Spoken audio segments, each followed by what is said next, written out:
Hello students, আমি Shobhana. Welcome to my channel commerce cognition. এই ভিডিওতে আজকে যেটা আলোচনা হবে সেটা তোমাদের আগের যেটা আলোচনা হয়েছিল লাস্ট ভিডিওতে, কম্পিউটার্স ইন অ্যাকাউন্টিং, তার পার্ট 2। তো এইটার সাথে সাথে আমাদের ক্লাস 11-এর রিভাইজড শিডিউল অনুযায়ী যা যা কিছু সিলেবাস আছে অ্যাকাউন্টসের, সেটা আমাদের কমপ্লিট হয়ে যাবে। তাহলে শুরু করছি আজকের টপিক। তো আগের পার্টে কম্পিউটার সিস্টেম সম্বন্ধে বেসিক যা কিছু নলেজ ছিল সেটা আমি দিয়ে দিয়েছিলাম। আর আজকে কি বলেছিলাম, স্টার্ট করব হচ্ছে কম্পিউটারাইজড অ্যাকাউন্টিং সম্বন্ধে যা যা কিছু আছে সেইগুলো। তো ফার্স্ট স্টার্ট করব হচ্ছে ইভলিউশন অফ কম্পিউটারাইজড অ্যাকাউন্টিং দিয়ে। কিভাবে কম্পিউটারাইজড অ্যাকাউন্টিংটা স্টার্ট হলো, অ্যাকচুয়ালি কি ছিল, ট্র্যাডিশনাল ওয়েতে আমাদের ফার্স্ট কি ছিল, সব কিছুই হচ্ছে হাতে কলমে করা হতো। কিন্তু একটা নির্দিষ্ট সময়ের পর যখন দেখা গেল যে যে ট্রানজ্যাকশনগুলো হচ্ছে বিজনেসে সেগুলো খুব হাই ভলিউমে হচ্ছে, তখন আমাদের কি করা হলো, চলে এলো আমাদের হচ্ছে কম্পিউটারস ইন অ্যাকাউন্টিং। অর্থাৎ কম্পিউটারের মাধ্যমে হচ্ছে অ্যাকাউন্টিং যে টোটাল সিস্টেমটা আছে সেটা হচ্ছে রেকর্ডিং, ক্লাসিফাইং, সামারাইজিং, টোটালটা হচ্ছে আমাদের কম্পিউটারাইজড সিস্টেমে করা হলো। সেটাই হচ্ছে কম্পিউটারাইজড অ্যাকাউন্টিং। ফার্স্ট আসছি হচ্ছে ইভলিউশন অফ কম্পিউটারাইজড অ্যাকাউন্টিং। তাহলে কি বলা হচ্ছে এখানে, manual system of accounting has been traditionally the most popular method of keeping the records of financial transaction of an organization. Conventionally, the bookkeeper used to maintain books of accounts such as cash book, journal and ledger so as to prepare a summary of transactions and final accounts manually. The technological innovations led to the development of various machines capable of performing a variety of accounting functions. তাহলে কি হলো, আগে আমাদের traditional ওয়েতে সবকিছু manually করা হতো। যে বুককিপার ছিল সে কি করতো, ক্যাশ বুক হোক, জার্নাল হোক, লেজার হোক, যাই কিছুই হোক, সেটা ম্যানুয়ালি কোনো একটা বইয়ে বা কোনো একটা খাতায় নথিবদ্ধ করতো। এবার কি হলো, যে টেকনোলজিক্যাল ইনোভেশন যখন হলো তখন থেকে হচ্ছে development of various machines capable of performing a variety of accounting functions. তাহলে বিভিন্ন মেশিন ডেভেলপ হলো যেখানে variety of accounting functions at a time হচ্ছে ইনস্ট্রাকশন দিলে সেগুলো পারফর্ম করতে পারবে। ফর এক্সাম্পল বলছে, the popular billing machine was designed to typewrite description of the transaction along with the names, address of customers. This machine was capable of computing discounts, adding the net total and posting the requisite data to the relevant account. The customer's bill was generated automatically once the operator has entered the necessary information. These machines combine the features of the typewriter and various kinds of calculators. তাহলে এখানে যে মেশিনের কথা বলা হচ্ছে, billing মেশিনের কথা, তাহলে সে কি করছে, টাইপরাইটারের মতো, অর্থাৎ যা যা কিছু একটা বিলের যা যা কিছু ডেসক্রিপশন আছে সেখানে লেখা হয়ে যাচ্ছে অটোমেটিক্যালি। সেটার মধ্যে যদি কোনো ডিসকাউন্ট থাকে বা যা যা কিছু থাকবে সেগুলো অটোমেটিক্যালি ক্যালকুলেটেড হবে, প্লাস হচ্ছে এই বিলের কপিও হচ্ছে জেনারেট হবে। ঠিক আছে, তাহলে এই ম্যানুয়াল প্রসেস থেকে আমরা কম্পিউটারাইজড অ্যাকাউন্টিং বা কোনো যন্ত্রের মাধ্যমে অ্যাকাউন্টিংয়ের যে টোটাল সিস্টেমটা আছে সেটা কখন থেকে ডেভেলপ হওয়া শুরু করলো, যখন হচ্ছে increase in the number of transactions, the technology advanced further. With exponential increase in speed, storage and processing capacity, newer version of these machines evolved. Next আসছি features of computerized accounting system. Features কি কি থাকবে? First হচ্ছে online input and storage of accounting data. তাহলে যে ডেটাগুলো আমরা দেব সেগুলো হচ্ছে, যেহেতু কম্পিউটারাইজ সিস্টেম হচ্ছে, তাহলে কম্পিউটারে আগে আমরা পড়লাম যে আমরা কি করব, যে ইনস্ট্রাক্টর বা যে ইউজার থাকছে সে হচ্ছে কিছু ইনপুট দেবে কম্পিউটারে, তো সেই হিসেবেই online input and storage of accounting data. Second কি করছে, print out of purchase and sale invoices, যেটা আমরা সবাই জানি যে আমাদের কম্পিউটারাইজড অ্যাকাউন্টিংয়ে কি হচ্ছে, আমরা যখন হচ্ছে কোনো অ্যাকাউন্টিং ট্রানজ্যাকশন করছি, সেটা সেল বিল হোক বা পারচেস বিল হোক, ডাইরেক্ট সেখান থেকেই আমরা সেই যে সফটওয়্যার আমরা ইউজ করছি সেখান থেকে আমরা ডাইরেক্ট সেটার প্রিন্ট কপি বের করতে পারছি। সেই জন্য বলছে print out of purchase and sale invoices. Logical scheme for quantification of accounts and transactions. Every account and transaction is assigned to a unique code. তাহলে কম্পিউটারাইজড অ্যাকাউন্টিং এর কিছু হচ্ছে লজিক্যাল স্কিম বা কিছু কন্ডিশনের এগেনস্টে হচ্ছে অ্যাকাউন্টিং পারফর্ম করা যাবে। Grouping of accounts is done from very beginning.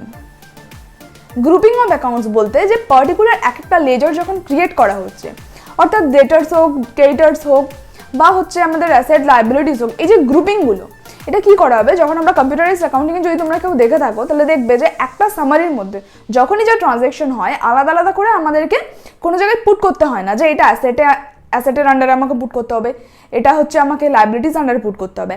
একটা টাইম যদি আমরা সেটাকে হেড যখন হচ্ছে এটা ক্রিয়েট হচ্ছে তখন যদি এগুলো এই জিনিসগুলো আমরা মেনশন করে দিয়ে থাকি, ইন ফিউচার যতবার ট্রানজ্যাকশন হবে সেগুলো অটোমেটিক্যালি সেই গ্রুপের আন্ডারেই চলে আসবে। সেই জন্য বলা হচ্ছে grouping of accounts is done from very beginning. Instant reports for management, for example stock statement, trial balance, trading and profit and loss account, balance sheet, stock valuation, GST return, payroll reports etcetera. তাহলে যখনই আমরা হচ্ছে ডেটাগুলো বা ইনপুটগুলো বা ইনস্ট্রাকশনগুলো যখনই হচ্ছে কম্পিউটারের মধ্যে আমরা ইনপুট হিসেবে দিচ্ছি তখনই এর ইনস্ট্যান্ট রিপোর্ট রেডি করে দেবে। ম্যানুয়ালি আমাদেরকে কি করতে হতো, প্রত্যেকটা ট্রানজ্যাকশনের পর অর্থাৎ জার্নাল লেজার এই সব কিছু করে নেওয়ার পর আমাদেরকে ম্যানুয়ালি আবার সেটা থেকে হচ্ছে ট্রেডিং, পিএল এগুলো আমাদেরকে আলাদা আলাদাভাবে তৈরি করতে হতো ম্যানুয়ালি। কিন্তু কম্পিউটারাইজড অ্যাকাউন্টিংয়ে কি হচ্ছে, এই যে রিপোর্টগুলো আছে অর্থাৎ stock statement, trial balance, trading, PL সবই হচ্ছে অটোমেটিক্যালি জেনারেট হয়ে যাবে। নেক্সট দুটো কনসেপ্ট তোমরা জানতে পারবে, সেটা হচ্ছে ম্যানেজমেন্ট ইনফরমেশন সিস্টেম অর্থাৎ MIS এবং AIS অ্যাকাউন্টিং ইনফরমেশন সিস্টেম। তাহলে এইগুলো কি হয়, ফুল ফর্মও দেওয়া যেতে পারে, অনেক সময় পরীক্ষায় আসে যে এইগুলোর ফুল ফর্ম কি আছে, অথবা শর্ট নোটসেও আসতে পারে। তো সেই কারণে আমি এখানে দিয়ে দিয়েছি। ফার্স্ট আসছে হচ্ছে ম্যানেজমেন্ট ইনফরমেশন সিস্টেম। কথাটার মধ্যে কি বোঝা যাচ্ছে যে এমন কিছু ইনফরমেশন থাকবে যেগুলো হচ্ছে কোনো ডিসিশন নিতে ম্যানেজমেন্টকে সাহায্য করবে, সেই কারণে এটাকে আমরা বলছি কি ম্যানেজমেন্ট ইনফরমেশন সিস্টেম। তাহলে কি হবে, একটা নির্দিষ্ট সময়ে যখন হচ্ছে কোনো একটা ডিসিশন নেওয়ার দরকার হবে, জাস্ট একটা রিপোর্ট দেখে নিল, রিপোর্টটা দেখে তার ওভারভিউ থেকেই একটা ডিসিশন নিতে পারবে। MIS is supportive of the institution's long-term strategic goals and objectives.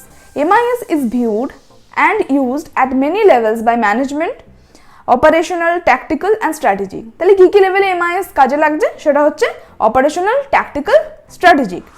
এবার নেক্সট আসছে হচ্ছে accounting information system. Accounting information system identifies, collects, process and communicate economic information about an entity to a wide variety of the users. Such information is organized in a manner that correct decision can be based on it. তাহলে accounting information system হচ্ছে যে আমাদের accounts related যা যা কিছু information আছে সেইগুলোরই হচ্ছে identification, collection, processing আর communicate করছে ইকোনমিক ইনফরমেশনগুলো, এমনভাবে অর্গানাইজ করছে যাতে কোনো নির্দিষ্ট ডিসিশন নেওয়া যায়। অ্যাকাউন্টিং ইনফরমেশন সিস্টেম আর ম্যানেজমেন্ট ইনফরমেশন সিস্টেম কোথায় রিলেটেড হচ্ছে, অ্যাকাউন্টিং ইনফরমেশন সিস্টেম হচ্ছে টোটাল একটা অ্যাকাউন্টিং সিস্টেমের পার্ট হচ্ছে অ্যাকাউন্টিং ইনফরমেশন সিস্টেম। আবার এই অ্যাকাউন্টিং ইনফরমেশন সিস্টেম আর অ্যাকাউন্টিং সিস্টেম দুটো হচ্ছে পার্ট হচ্ছে ম্যানেজমেন্ট ইনফরমেশন সিস্টেমের। ওকে, নেক্সট এবার আসছি concept of computerised accounting system. Just ব্রিফে আমি একটু ডিসকাস করে দিই যে কম্পিউটারাইজড অ্যাকাউন্টিং সিস্টেম বা ম্যানুয়াল অ্যাকাউন্টিং সিস্টেম কীভাবে হচ্ছে ইভলভড হচ্ছে। A computerized accounting system is an accounting information system that processes the financial transactions and events as per GAAP. GAAP হচ্ছে generally accepted accounting principles, যেটা হচ্ছে manually হোক বা কম্পিউটারাইজডই হোক আমাকে হচ্ছে গ্যাপটা মেনে অ্যাকাউন্টিং পলিসিসটা ইমপ্লিমেন্ট করতে হয়। Every accounting system, manual or computerized, has two aspects. First, it has to work under a set of well-defined concepts called accounting principles. Another that there is a user-defined framework for maintenance of records and generation of reports.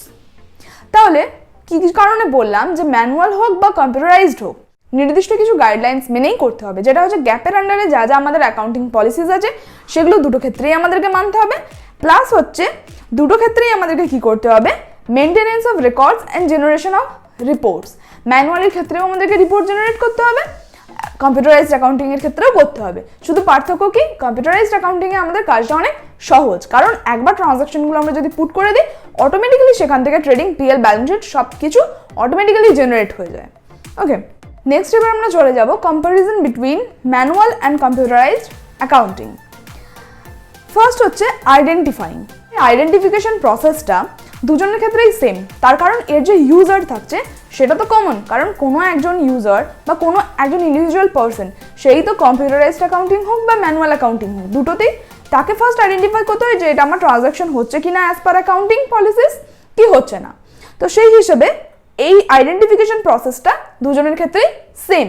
Second হচ্ছে recording. ম্যানুয়ালের ক্ষেত্রে প্রথমে আমরা journal pass করি, সেটা থেকে laser এবং laser থেকে নির্দিষ্ট অ্যাকাউন্টে আসে, সেই হিসেবে আমরা ম্যানুয়ালিতে করি। কিন্তু আমাদের কি হয় কম্পিউটারাইজড অ্যাকাউন্টিংয়ের ক্ষেত্রে নির্দিষ্টভাবে আমাদেরকে ওইভাবে জার্নাল থেকে লেজার এরকম পোস্টিং করতে হয় না, জাস্ট আমরা ট্রানজ্যাকশনটা পুট করে দিলেই সেটা থেকে অটোমেটিক্যালি লেজারে পোস্টিং হয়ে যায়। থার্ড হচ্ছে classification. In a manual accounting system, transactions recorded in the books of original entry are further classified by posting into ledger accounts. This results in transaction data duplicity. In computerized accounting, no such duplication is made to cause classification of transactions. তাহলে কি আছে, manually যদি আমরা কোনো record করি তাহলে সেক্ষেত্রে duplicate অর্থাৎ একই এন্ট্রি দুবার করবার আমাদের সম্ভাবনা থাকে। বা কি হয়, জার্নাল থেকে যখন আমরা লেজারে পোস্টিং করি মেবি ডবল অ্যামাউন্ট আমরা হয়তো একবারের জায়গায় দুবার হয়তো লেজারে পোস্টিং করে দিলাম, এরকম হতে পারে ম্যানুয়ালি। কিন্তু কম্পিউটারাইজড অ্যাকাউন্টিংয়ে কি হয়, যেহেতু আমরা জার্নাল থেকে আলাদাভাবে কোনো লেজার পোস্টিংয়ের আমাদের কোনো সিস্টেম নেই, যে ক্লাসিফিকেশন প্রসেসটা আছে সেটা অটোমেটিক। সেই কারণে কি হয়, এখানে হচ্ছে ডুপ্লিকেট এন্ট্রির বা কোনো রকম ভুলের সম্ভাবনা কম থাকে। নেক্সট বলছে সামারাইজিং। সামারাইজিং ক্লাসিফিকেশনের মতোই একই, সামারি যেটা আমরা ইন্টারপ্রিট করি ম্যানুয়ালিতে, অর্থাৎ ট্রায়াল ব্যালেন্স, ট্রেডিং পিএল যেগুলো আমরা অ্যাসার্টেইন করি এখানে ক্ষেত্রে অটোমেটিক্যালি জেনারেট হয়ে যায়। তারপর বলছে অ্যাডজাস্টিং এন্ট্রিজ। অ্যাডজাস্টিং এন্ট্রিজ কি করি আমরা ম্যানুয়ালের ক্ষেত্রে, আমাকে প্রত্যেকটা জিনিস লক্ষ্য রাখতে হয় যে কস্ট আর রেভিনিউর মধ্যে ম্যাচিং করানোর জন্য বা কোনো ধরনের আমাদের এরর হয়ে থাকলে সেগুলো রেকটিফিকেশনের জন্য আমাদেরকে অ্যাডজাস্টিং এন্ট্রিজ করতে হয়। কিন্তু হচ্ছে in computerised accounting journal vouchers are prepared and stored to follow the principle of cost matching revenues. তাহলে এখানে আলাদা করে আমাদেরকে অ্যাডজাস্টিং এন্ট্রিজ করতে হচ্ছে না, অলরেডি আমাদের যেটা জার্নাল হচ্ছে সেটা হচ্ছে as per principal of cost matching revenues হিসেবে আমাদের ট্রানজাকশনটা অলরেডি আমাদের রেকর্ডেড হয়ে থাকছে। যেটা আমাদের ম্যানুয়ালি ক্ষেত্রে আমাদের অনেক রকম ভুল হয়, অর্থাৎ আমরা কোনো সময় কোনো অ্যামাউন্ট লিখতে ভুল করি বা হচ্ছে কোনো ধরনের একজনের লেজারের জায়গায় অন্যজনের লেজারে পোস্টিং করে দিই। তো এই বিভিন্ন ধরনের ভুলগুলো হচ্ছে আমাদের ম্যানুয়ালে হয়। কিন্তু আমাদের হচ্ছে কম্পিউটারাইজড অ্যাকাউন্টিং সিস্টেমের সুবিধাটা এখানেই যে এই ভুলগুলো এখানে হওয়ার সম্ভাবনা খুব কম। এখানে ভুল মাত্র সেটুকুই হয় যে এরর অফ প্রিন্সিপাল, যেটা আমরা পড়েছিলাম এর আগেও যে এরর অফ কী ধরনের এরর আমরা করি, তার মধ্যে ছিল এরর অফ প্রিন্সিপাল। যদি কেউ না দেখে থাকো তাহলে আগের ভিডিওতে আছে, তোমরা দেখে নিও। তো আমি এখানে শুধু জাস্ট এরর অফ প্রিন্সিপাল যেটা এখানে আলোচনা করা হয়েছে সেটাই আমি বলে দিচ্ছি। যদি আমাদের accounting principal as per gap বা আমাদের অ্যাকাউন্টিং স্ট্যান্ডার্ড অনুযায়ী যা কিছু প্রিন্সিপাল আমাদেরকে ফলো করতে হয় একটা ট্রানজ্যাকশনের জন্য, সেটা যদি আমরা ফলো করি, অর্থাৎ আমাদের যদি এই পারসেপশনে ভুল থাকে যে কোনটা কি, অর্থাৎ আমরা রিসিপ্ট ভাউচারের জায়গায় পেমেন্ট ভাউচার দেখাচ্ছি বা পেমেন্টের জায়গায় রিসিপ্ট দেখাচ্ছি, তাহলে সেগুলো হচ্ছে আমাদের এরর্স অফ প্রিন্সিপাল। এই ধরনের যদি কোনো ভুল হয় তাহলে অবশ্যই আমাদেরকে রেকটিফিকেশন পাস করতে হবে কম্পিউটারাইজড অ্যাকাউন্টিংয়েও। এরপর বলছে ফিনান্সিয়াল স্টেটমেন্ট। তাহলে আগেই বললাম যে ম্যানুয়ালের ক্ষেত্রে কি হয়, ফিনান্সিয়াল স্টেটমেন্ট আমাদের কী কী থাকে, ট্রায়াল ব্যালেন্সের পর ট্রেডিং পিএল, এগুলো আমাদের ফিনান্সিয়াল স্টেটমেন্ট থাকে, ট্রেডিং পিএল, ব্যালেন্স শিট। তো ম্যানুয়ালে আমাদেরকে এগুলো সব কিছু হচ্ছে আমাকে ম্যানুয়ালি প্রত্যেকটা জিনিস তৈরি করতে হয়। কিন্তু কম্পিউটারাইজড অ্যাকাউন্টিংয়ে এই যে আমরা হচ্ছে একটা ট্রানজ্যাকশন ইনপুট দিলাম সেটা থেকে ডাইরেক্ট আমাদের রিপোর্ট রেডি হয়ে যায়, সেই কারণে আলাদা করে ফিনান্সিয়াল স্টেটমেন্ট বানাতে হয় না। লাস্ট বলছে ক্লোজিং দ্য বুকস। তাহলে ক্লোজিং দ্য বুকসে কী করা হয়, ম্যানুয়ালের ক্ষেত্রে কী হলো, একটা বছরের ব্যালেন্স শিট আমার তৈরি হয়ে গেল, এবার সেই ব্যালেন্স শিটের যে ভ্যালুগুলো আছে সেগুলো আমরা কী করব, নেক্সট ইয়ারে আমাদের যখন নেক্সট ফিনান্সিয়াল ইয়ারে ক্যারি ফরওয়ার্ড হবে তখন সেই ব্যালেন্সগুলো আমাদেরকে ঠিকঠাকভাবে অ্যাসার্টেন করে আবার নেক্সট ইয়ারে আমাদেরকে ক্যারি ফরওয়ার্ড করতে হবে, এবং সেটা খুব হচ্ছে সাবধানতার সাথে দেখতে হবে যেন কোনো অ্যামাউন্টে কোনো রকম ভুল না থাকে, ঠিক আছে। কিন্তু কম্পিউটারাইজড অ্যাকাউন্টিংয়ে কী হবে, অটোমেটিক্যালি এটা যখন আমরা একটা ফিনান্সিয়াল ইয়ার থেকে আরেকটা ফিনান্সিয়াল ইয়ার যখন নতুনভাবে আমরা চেঞ্জ করব বা ক্রিয়েট করব, তখন অটোমেটিক্যালি এর ডেটাবেসে যে ইনফরমেশনগুলো আছে অটোমেটিক্যালি সেই অ্যামাউন্টগুলো ট্রান্সফার হয়ে যাবে নেক্সট ফিনান্সিয়াল ইয়ারের ওপেনিংয়ে, আলাদাভাবে এগুলো বসানোর দরকার হবে না। তাহলে বোঝাই যাচ্ছে দুটোর মধ্যে যদি আমরা কম্প্যারিজন করলাম এতক্ষণ যা কিছু দিয়ে, তাহলে ম্যানুয়াল আর কম্পিউটারাইজড অ্যাকাউন্টিং সিস্টেমের মধ্যে কী হলো, কম্পিউটারাইজড সিস্টেম হচ্ছে অনেক বেশি হচ্ছে আমাদের কাজটাকে সহজ করে দেয়, ঠিক আছে। কিন্তু তা সত্ত্বেও আমাদের কিছু লিমিটেশন তো অবশ্যই আছে, সেগুলো দেখে নেবো। তাহলে লিমিটেশন কী কী হচ্ছে, ফার্স্ট হচ্ছে কস্ট অফ ট্রেনিং।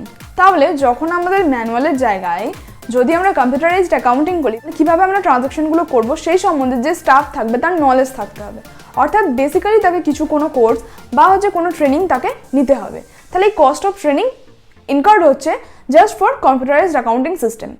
সেকেন্ড হচ্ছে স্টাফ অপোজিশন। যে স্টাফ কাজ করবে কম্পিউটারাইজড অ্যাকাউন্টিং সিস্টেম সম্বন্ধে তার যদি কোনো ভয়ভীতি থাকে যে কীভাবে কী করা হবে না হবে, সেই সব কারণের জন্য হচ্ছে স্টাফ অপোজিশন দেখা দিতে পারে। থার্ড হচ্ছে ডিসরাপশন, অর্থাৎ কোনো কাজের মধ্যে হচ্ছে আমাদের হয়তো বেশি সময় লাগবে, তার কারণ একটা যে জিনিসটা আমরা জানি, অর্থাৎ ম্যানুয়ালি যেটা ধরো এতদিন আমরা করে আসছিলাম, সেটা থেকে হঠাৎ করে যদি কম্পিউটারাইজ সিস্টেম হয়, তার এই নতুন সিস্টেমটা অ্যাডাপ্ট করতে সময় লাগবে এবং তার জন্য কিছু সময়ের আমাদের হচ্ছে ক্ষতি হতে পারে, সেটাই বলা হচ্ছে ডিসরাপশন। এবার বলছে সিস্টেম ফেলিওর। সিস্টেম ফেলিওর কী করে? যেহেতু কম্পিউটারাইজড অ্যাকাউন্টিং, যদি সিস্টেমে কোনো রকম প্রবলেম হয় তাহলে কী হবে, আমাদের এই যে অ্যাকাউন্টিং ট্রানজ্যাকশন রেকর্ডিং বা সব কিছুতে আমাদের একটা হ্যাম্পার হবে। সেই কারণে সিস্টেম ফেলিওর হচ্ছে এখানের একটা লিমিটেশন। এরপর হচ্ছে ইনএবিলিটি টু চেক আনঅ্যান্টিসিপেটেড এরর্স। যেহেতু কম্পিউটারের নিজস্ব কোনো বুদ্ধি থাকবে না, যেটুকু ইনস্ট্রাকশন বা তার সফটওয়্যারে যা যা কিছু ইনস্ট্রাকশন অলরেডি লোডেড থাকবে, সে সেই হিসেবেই কোনো রকম ডিসিশন বা সেই হিসেবেই কোনো রিপোর্ট জেনারেট করতে পারবে। ঠিক আছে, তো সেই কারণে এই আনঅ্যান্টিসিপেটেড এরর যদি কিছু থাকে তাহলে সে সেটা আইডেন্টিফাই বা রেকটিফাই করতে পারবে না। Bridges of security. তাহলে ম্যানুয়ালি যখন আমরা লিপিবদ্ধ করছি কোনো ট্রানজ্যাকশন, যদি সেখানে কেউ কোনো রকমভাবে কারচুপি করতে চায় বা চেঞ্জ করতে চায়, যেটা অলরেডি হয়তো আমাদের হয়ে গেছে সেটা কিছু চেঞ্জ করতে চায়, সেগুলো হচ্ছে কিন্তু করা অসুবিধা। অর্থাৎ যদি খাতা পেনে আমরা লিখে থাকি, সেগুলো কাটাকুটি হলে বোঝা যাবে যে এখানে কোনো রকম কিছু ভুল ভ্রান্তি করা হয়েছে বা কিছু চেঞ্জেস হয়েছে, কিন্তু কম্পিউটারাইজড অ্যাকাউন্টিং সিস্টেমে সেই জিনিসটা ধরা পড়বে না। সেজন্য বলা হচ্ছে ব্রিজেস অফ সিকিউরিটি, অর্থাৎ এখানের ক্ষেত্রে সিকিউরিটির জিনিসটা অনেক কম। ইল এফেক্টস অন হেলথ। যদি আমরা ঘন্টার পর ঘন্টা যদি খাতে কলমে লিখি বা খাতায় দেখে কাজ করি, হয়তো আমাদের শরীরে কোনো এফেক্ট হয় না, কিন্তু যখনই সেটা কম্পিউটারাইজড হচ্ছে, অর্থাৎ একটা কোনো যন্ত্র বা মেশিনের সামনে যদি আমরা বেশি সময় দিই, তাহলে কী হয়, তাহলে আমাদের চোখের উপর এফেক্ট পড়বে এবং শরীরে বিভিন্ন ধরনের ব্যাড এফেক্ট পড়তে পারে। সেই জন্য এর একটা ইল এফেক্টও আছে অন হেলথ। এইগুলো ছিল আমাদের কম্পিউটারাইজড অ্যাকাউন্টিং সিস্টেমের ড্রব্যাকস বা লিমিটেশন। এবার এর এখানে অ্যাডভান্টেজ বা সুবিধাগুলো আমি কেন আলোচনা করলাম না আলাদা করে, আর তার কারণ ম্যানুয়াল আর কম্পিউটারাইজড অ্যাকাউন্টিংয়ের যে আমরা কম্প্যারিজনটা করেছি, সেখানে যা যা কিছু ভালো আছে সেই সবগুলোই হচ্ছে এর অ্যাডভান্টেজ, বা একটা কম্পিউটার সিস্টেমের যা যা কিছু অ্যাডভান্টেজ আছে সেগুলো সবই হচ্ছে কম্পিউটারাইজড অ্যাকাউন্টিং সিস্টেমেরও অ্যাডভান্টেজ হবে, যেমন স্পিড, অ্যাকুরেসি, এই সবগুলো, ল্যাক অফ এরর্স, এই সবগুলোই হচ্ছে এর হচ্ছে অ্যাডভান্টেজে থাকবে। তাই লিমিটেশনগুলো আমি আলাদা করে পড়িয়ে দিলাম অ্যাডভান্টেজ থেকে, বা এর যে আমরা কম্প্যারিজনটা করলাম ম্যানুয়াল আর কম্পিউটারাইজড অ্যাকাউন্টিংয়ের মধ্যে, সেখান থেকে তোমরা অ্যাডভান্টেজগুলো করে নিতে পারবে। তো এবার হচ্ছে আজকের টপিকের একদম লাস্ট আমরা আসছি, সেটা হচ্ছে with accounting packages. Accounting packages হচ্ছে কি, এই যে আমরা হচ্ছে কম্পিউটারে হচ্ছে কোনো ট্রানজ্যাকশন নথিবদ্ধ করছি, সেগুলো ক্লাসিফাই করছি, সামারাইজ করছি, এর যে নির্দিষ্ট একটা পদ্ধতি, ঠিক আছে, সেটার হিসেবেই হচ্ছে আমাদের কিছু অ্যাকাউন্টিং প্যাকেজেস আছে। সেগুলো কীরকম? ফার্স্ট হচ্ছে রেডি টু ইউজ, সেকেন্ড হচ্ছে কাস্টমাইজ, থার্ড হচ্ছে টেইলর্ড। Each of these categories offers distinctive features. However, the choice of the accounting software would depend upon the suitability of the organization, especially in terms of accounting needs. এবার এইগুলো হচ্ছে কোনটা কিভাবে use করবে বা কোন organisation use করবে, সেটা নির্ভর করছে হচ্ছে যে অর্গানাইজেশন ইউজ করছে সেই অর্গানাইজেশনের হচ্ছে সুইটেবিলিটি কোনটাতে বা তার ক্যাপাসিটি কীরকম, সেইগুলোর উপর ডিপেন্ড করছে কী ধরনের অ্যাকাউন্টিং প্যাকেজ হচ্ছে সেই অর্গানাইজেশন ব্যবহার করবে। ফার্স্ট আসছি হচ্ছে রেডি টু ইউজ। তাহলে রেডি টু ইউজ কারা করবে? যাদের হচ্ছে বিজনেস ফার্ম হচ্ছে ছোট এবং ট্রানজ্যাকশনও খুব কম। This is because the cost of installation is generally low and number of users is limited. Ready to use software is relatively easier to learn and people adaptability is very high. The training needs are simple and sometimes the vendor offers the training on the software free. However, this software offers little scope of linking to other information system. তাহলে ready to use হচ্ছে basic accounting software, যেখানে হচ্ছে কাজ হচ্ছে যে ফার্মের কাজ খুব কম তারা এটা ইউজ করে, এবং এর হচ্ছে ইনস্টলেশনের যে খরচ খরচা সেটাও খুব কম, এবং হচ্ছে লিমিটেড ইউজার হচ্ছে ইউজ করতে পারবে, অর্থাৎ একজন বা দুজন হয়তো ইউজ করতে পারবে, মাল্টি ইউজার ইউজ করতে পারবে না এই ধরনের অ্যাকাউন্টিং সফটওয়্যার। নেক্সট হচ্ছে কাস্টমাইজড। কাস্টমাইজড কথাটার মানেই হচ্ছে যে নির্দিষ্ট একটা পরিস্থিতির হিসেবে সেটাকে হচ্ছে তৈরি করে নেওয়া। তাহলে কাস্টমাইজড অ্যাকাউন্টিং সফটওয়্যার কি? Accounting software may be customised to meet the special requirement of the user. Customised accounting software কারা ইউজ করবে? যাদের হচ্ছে কাজের ভলিউমটা রেডি টু ইউজে যারা ইউজ করছিল তাদের থেকে একটু বড়, এবং কি হবে আরও বেশি কিছু রিপোর্ট জেনারেট করতে হয় যাদের। যেমন এখানে নির্দিষ্ট একটা এক্সাম্পল দেওয়া হলো যে স্টকটা এন্ট্রি করার সাথে সাথে আমাদেরকে কী করতে হবে, স্টকের যে ভেরিয়েশনগুলো আছে তার একটা রিপোর্ট রেডি করতে হবে। তার জন্য কি করতে হবে, সফটওয়্যারে অলরেডি আমাদের হচ্ছে আগে থেকে একটা কোনো প্রোগ্রাম সেট রাখতে হবে এই ধরনের রিপোর্ট জেনারেট করতে গেলে।